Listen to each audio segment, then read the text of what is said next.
characterize this divide among Democrats over the Middle East? I mean, we have Cori today calling for a ceasefire. Obviously, there was a divide over Ms. Tlaib's comments.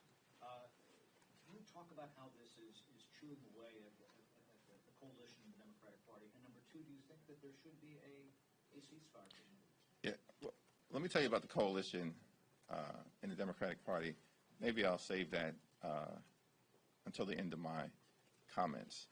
My position on the situation in the Middle East is clear, will continue to be clear, and I believe that's the overwhelming position of the House Democratic Caucus. We will continue to stand by Israel. Our two countries have a special relationship. It's anchored in our shared democratic values and our shared strategic interests, and Israel's place in the world as a Jewish and democratic state and a safe haven for the Jewish people. The events of October 7th, in my view, make clear why Israel must remain a safe haven for the Jewish people.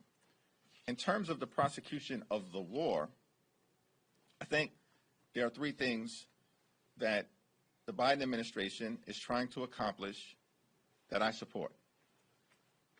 First, Israel must successfully defeat Hamas and rid the region of this brutal terrorist regime. Second, we have to do everything possible to bring the hostages back home safely and securely. Third, we have to make sure that we secure the humanitarian assistance for Palestinian civilians who are in harm's way through no fault of their own. Those are the three objectives of the Biden administration. I completely support every single one of them. Is the ceasefire part of that? Of course not. I just mentioned those are the three objectives.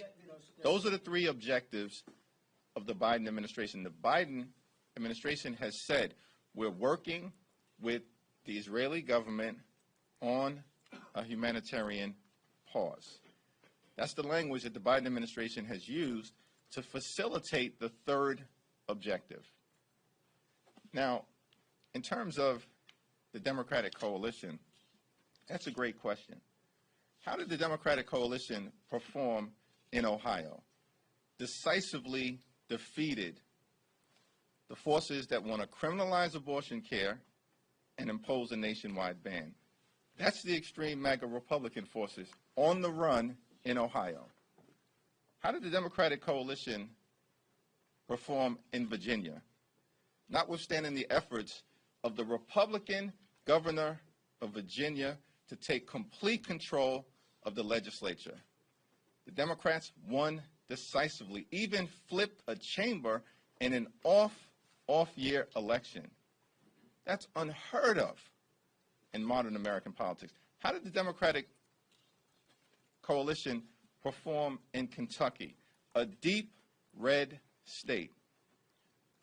Well, the incumbent Democratic governor improved upon his margins from 4 years ago in a state that isn't even close in a presidential cycle.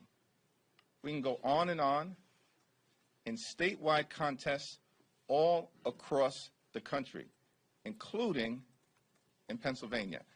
That's the lesson of this week as it relates to the performance of the Democratic coalition. Not speculation, not hyperventilating, actual results from the American people. To me, that's what matters more than anything else.